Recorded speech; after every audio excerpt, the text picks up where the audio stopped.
Hello, everyone, and welcome to Sew a Story Studio Live. My name is Jennifer Long from Sew a Story. I am an early years educator turned Riley Blake Designs fabric designer, online educator, and just really passionate about bringing families together through creating. And we are going live today. I have a whole tutorial set up for you. I even have an overhead camera. We're going to go super techie. But before we go, I'm going to just open up the chat here. And I'd love for you to say hello and welcome where you are joining from. This is the Thumbelina collection that we are sharing about here, all of these adorable colors and so much fun. Today we're going to talk about tips and tricks for raw edge applique. I want to show you my tools that I love to use, a couple other bonuses that we have, and then I'm going to share a secret closer to the end about something coming on December 1st. Couple fun things about December 1st is it is actually my wedding anniversary as well as the first day of my favorite month ever, which is the holiday season. And so we are kicking December off with a huge, huge, huge celebration, something that we've never done at Sew a Story. But you'll have to wait till the end to find out what that is. If you are a newsletter subscriber, you will be getting what's happening in December. But if you aren't, I would highly suggest that you join our newsletter at sewastory.com. We have Jan here. She says, hi from Edmonton, Alberta. Hello. Hello. Oh, is it Jan? Oh, yeah, Jan or Jen. I was saying Jan. Hello, Jan. Nice to see you here. And I also see that Carol's here from Ohio on Instagram. So welcome, everybody. We've got a couple different platforms joining. So happy to have you here. Tell me, have you done raw edge applique before? And if you love it or not.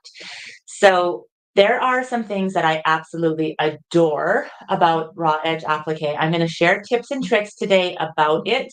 And I'm going to share a couple of things that you can do right away, like today, to have fun with raw edge applique, and then also how you can be creative with it. I just love that it's basically like art on fabric. And so there's a couple of things I want to share with you too, to keep your designs soft, to keep them easy on your machine, the kind of products you're using, tracing tips and tricks. I also want to talk to you about like your needle and going through raw edge, and just different kind of cover stitches you can do as well. So welcome everybody, and so happy to have you here. Before we begin our tutorial and I drop the camera down, I just want to share a couple of things that are happening right now at Sew a Story. So right now at Sew a Story, we have a free sew along that's happening. It is the felt panel sew along. You might have seen it on a bunch of different feeds coming through. I'll just show it to you here. This is what the felt panel looks like. It is the Thumbelina felt panel. I have a felt panel that I do with every single collection for Riley Blake Designs. And the felt panel is designed as an early childhood educator to help children be crafty and creative, but also give them something to play with. And Christina is here from Missouri. Hi, Christina. So happy to have you here as well. Welcome. So yes, we have this felt panel sew along. This sew along is totally free. I also do a fully illustrated instructions for this, even though they are on here. You can get those downloaded for free as well. This is what the felt panel looks like, and it's a wonderful like holiday gift. There are lots in this series, but this is the Thumbelina one. It has pockets in here for all of the characters. It's easy on the go, take and play. And then also you can open it up and you can see all the different things that they have. And there's also pockets on the inside.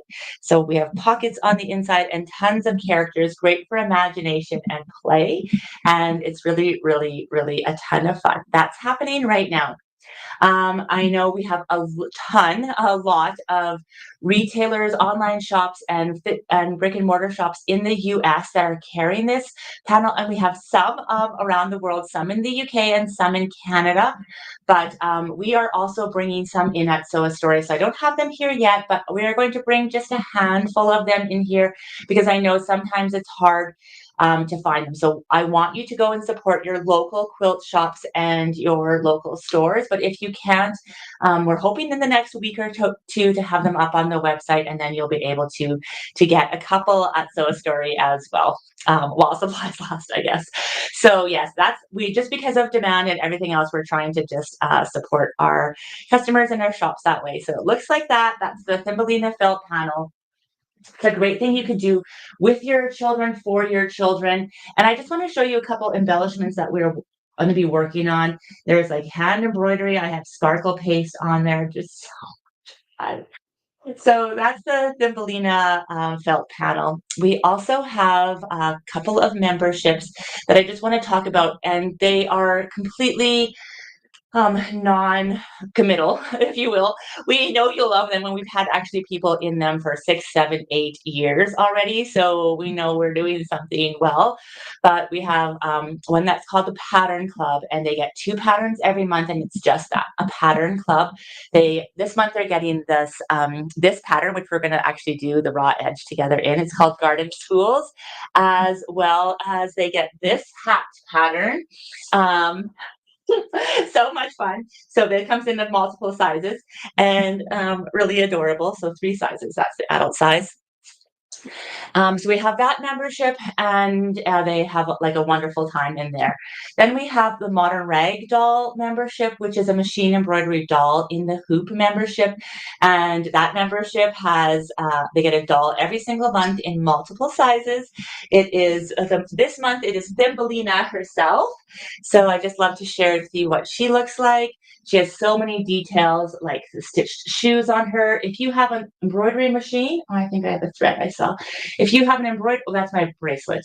If you have an embroidery machine, I always think it's a thread. If you have an embroidery machine, then you can make in the hoop doll. You just need a 5x7 hoop, the smallest, all the way up to an 8x10, and you can make 3 different sizes of dolls, 14, 16, 18 inches. She has lots of great detail. Look at the back of her hair. She has wings. She has cute little ears. So that's this month's pattern there. And the third club that we have is called Crafting Connections Together. And that is a club that we made because you asked for it, for things to do with your children. So many times we are focused on activities to make for your children. But as an early childhood educator, I really wanted to create something where people had a growing library of crafts to do with their children. And so easy as literally taking a toilet paper roll and turning it into a set of Thumbelina dolls. That's what we're doing.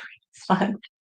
Inside the Crafting Connections Together. So I will also say that we just opened this membership last month, and it is at a crazy low price. And I'm lifting the price up in the new year for sure. But if you joined this year before the end of the year, you'll get it at that price, locked in forever, and it's growing. And this membership will have a growing library of craft patterns that you can download every month. They continue to grow. And so if you have joined now, or you get it for your grandchild or your child for Christmas, you'll stay at this price, and it'll always, always, always, always go up. Have more crafts to do. And then there's also options. So I just want to show you that, like, depending on the age, there's also options to do with the paper rolls that are a little bit harder. And we always have an extra craft, and we did like a weaving this month there as well. And we do our own live in that. So it's just so much fun and just incredible fun. Just incredible fun. So I hope you're doing good. Tell me if you have started sewing for the holidays yet. If you're making for anybody, I'd love to know what you're making. I'm going to switch cameras now. Here's my tech coming up. I'm going to switch cameras and drop down because I want to talk to you about raw edge applique, which is why we are here. I want to show you the tools that I'm using, the supplies that I'm using, how easy it is, and I'm going to share a bunch of tips. And if you have questions in the comments, I'll keep the chat open. I answer it in real time, or you can share your knowledge with us as well. And we're going to have tons of fun. So just bear with me for a second. I'm just going to change this over.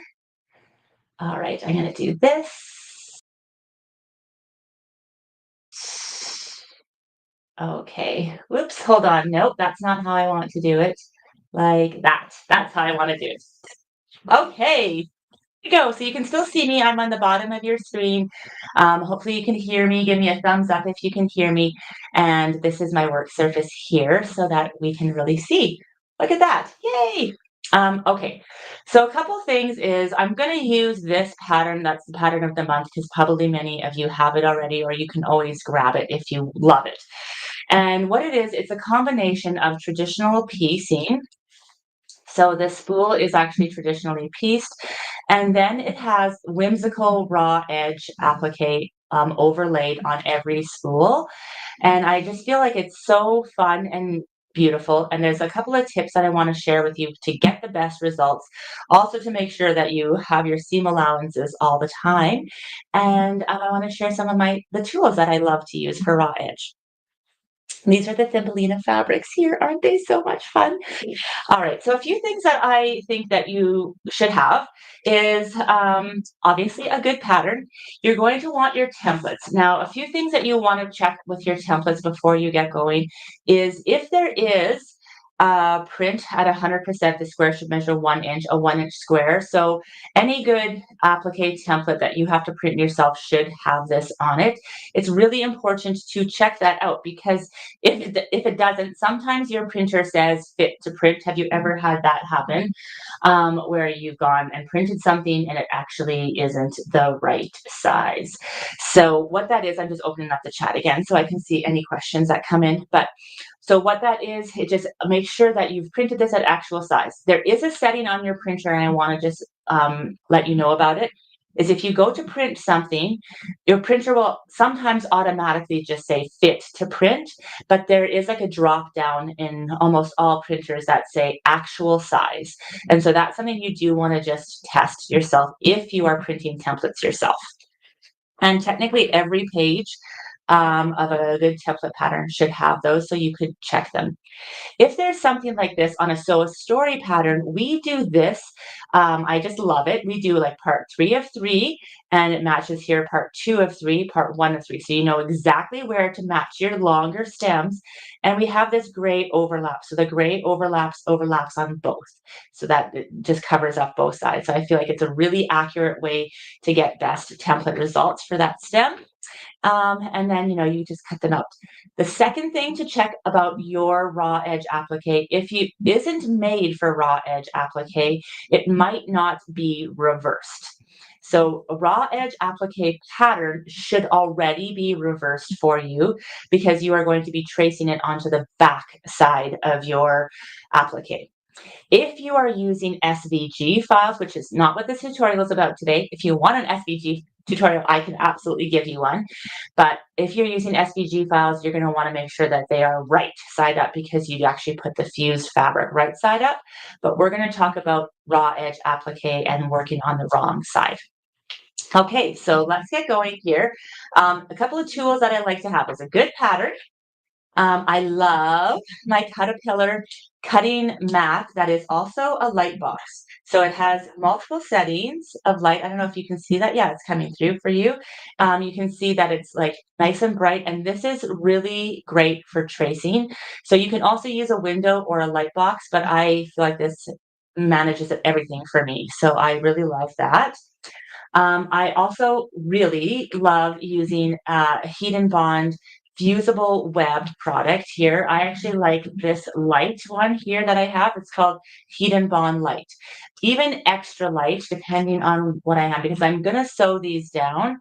And I just don't want a ton of heavy stickiness. Sometimes I do want things to be heavy if I'm doing like an interfacing for something. So we could actually do a whole talk on interfacing if you want. Add it to the list, right? If you're interested in other talks, let me know. but this one is going to be on light fusible. And then you just want to have your fabrics prepped. I have a couple embroidery flosses if we're going to do. I have some sparkle paste. Sparkle paste comes in all these different colors. It's for adding embellishments. I have a stencil, but let's get going and start our applique tutorial here. So I'm going to remove that plastic sheet. We don't need it. And I am going to put this light box on.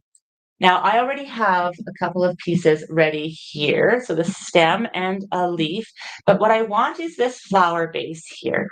So I can do a couple of things is I can just put it on here with this over top and then trace, or I can just get rid of this mat just for this moment, and I'm going to put it on top just like this, and I'm going to trace this flower. Now, I need to find there it is, my pen. And let's go ahead and trace this flower base. I know this is already reversed, and you can use a pencil or a pen. I'm using a pen just so it shows up really well. And you don't have to be an amazing artist to do this. In fact, you don't even need to be able to follow the line in continuous. I actually find it a little bit easier if I do just little tiny lines like this when I'm tracing my raw edge applique. I just feel like it gets a little bit more exact on exactly where it is. Okay, so it looks like that. Let me just show you how it looks. Perfect. And I'll get rid of this. Now, I'm going to bring this cutting mat back up on here just so I have a protective surface. And I am going to just roughly cut this out. So I'm going to roughly cut it out like this. And we're going to be able to fuse this to your fabric. So you're going to take a piece of fabric, and on the wrong side of your fabric, okay, so on the wrong side of your fabric, this is where you are going to take it to your iron and you're going to press it down. You can press it on the paper side and you're going to press it here. And this is the reason why you wanted to have it flipped, because when you had it flipped, now when you turn it to this side, it's actually the right side. A couple of tips and tricks to remember. If you're using fabric that has direction or that has an image, this is an awesome opportunity to highlight some of that art in that fabric. So we're going to use this fabric as an example. You can see that there's like tons of cute little characters on here. And so the last thing I want to do is have a flower with like an upside down fairy right in the middle. So take this opportunity, and again, you could even use your light box here so you could really see the fairies through the fabric like this. And I see a little cute bunny right here. And I'm going to put him in the center of my flower. So I'm going to make sure I can see that the ears are aligned. I'm going to get him low on here. And so if you wanted to do fussy cutting with raw edge applique, this is an amazing tool on how to do that. You would take that over, roughly cut it, and press that on there. I don't have this iron plugged in here, so I have all my step outs ready. But I just wanted to show you that's how you would do that there. All right, then once you have it pressed and ready to go, you're just going to need to trim it. So you're going to follow the lines on that paper that's fused there, and you're going to trim right along those lines. Once you have those lines trimmed, all you need to do is remove the paper on the back. It's a paper side on the back, and you're going to get this shiny like glue side. And this is the lightweight, so you can see how flexible it is. Now, this is where the fun begins, because in this pattern, for example, you take already a pieced block. So you're actually not just doing raw edge onto onto a plain piece of fabric. You get to do it onto a pieced block, which I don't know, I think is just like so much more fun. Just make sure, a couple of tips before you do that, this is really well pressed. If it's not pressed very well and it's kind of like this, the chances of you possibly like pressing it and catching something are a little greater. So just make sure that you do have your block really well pressed. And a few things before you start is that you would lay things out. So I always take a moment. This one I actually want to come out from the center. This is like a little flower that's going to happen here. and the leaf, and then this is actually the flower. That's gonna go and be right here, that orange flower, and it's gonna come out of the center of the spool. So you can decide, do I want the leaf? See, now that I put that on top, I'm thinking, do I want that leaf to come out from the top? Do I want it to come out from the back? I think from the back feels a little tidier to me, but I definitely want this flower. Well, it might actually I want it to come out from underneath as well. So this is where you get to like be an artist and have a little bit of fun. And you can also see what like the pattern writer or the artist here has done to those flowers as well. Once you have everything in place and all the right pieces are where they should be, that one's not ready, so I can't use it. This is where you would press. Now, I would use a pressing mat for sure. I don't, again, I'm being honest, I don't have this plugged in, but I would use a pressing mat. And I actually love to use this. It's like a towel. It's called Jill Lily's pressing mat for my applique. And I'll put it kind of in the spot that I'm going to press. Make sure that everything's where I want. And then when you do press, what you don't want to do is pull your iron across. What you do want to do is just lower it down and then lift it up. Lower it down and lift it up. Lower it down and lift it up, and along the whole design, probably holding for 15 to 20 seconds in each place. However, a couple of things. I got it here, and maybe this accidentally moved because I was watching a child run into the room, let's just say. And I'm like, oh, now look, that moves too. Okay, this is worst case scenario, but it's already warm and it's kind of stuck there. You have a chance to fix it. This whole block is not for waste. So here's a tip that's helpful. Now you will have a little bit of glue left, but we can talk about that in a second. Hopefully you won't have this big of a discrepancy, but if you just heat it up again, heat it really well, it actually comes off really easy. And you can replace it probably one more time, sufficiently enough because you're going to sew it anyways. How do you get, if there's any residue left here, you would just take a scrap piece of fabric. I'll grab this one here, like a scrap piece of fabric, and place it down. And you'll try to like heat the glue off of it there. So that's just one thing. If you have any small or big mishaps that happen with your raw edge applique. All right, once you have everything in place, how do you keep it down? Well, we can do one of a couple of things. You can do a blanket stitch around the edge, a zigzag stitch. I actually prefer just to do a shortened single stitch. I actually love to do it in a very similar color or kind of an accent color. So I might use the light green here and the dark green here, for example. And I shorten my stitch length to 2 millimeters or even 1.5. And I just put the needle in a needle down position. And that way, when you're going around the edge, I like to keep it like 1/8, 1/16 to the edge.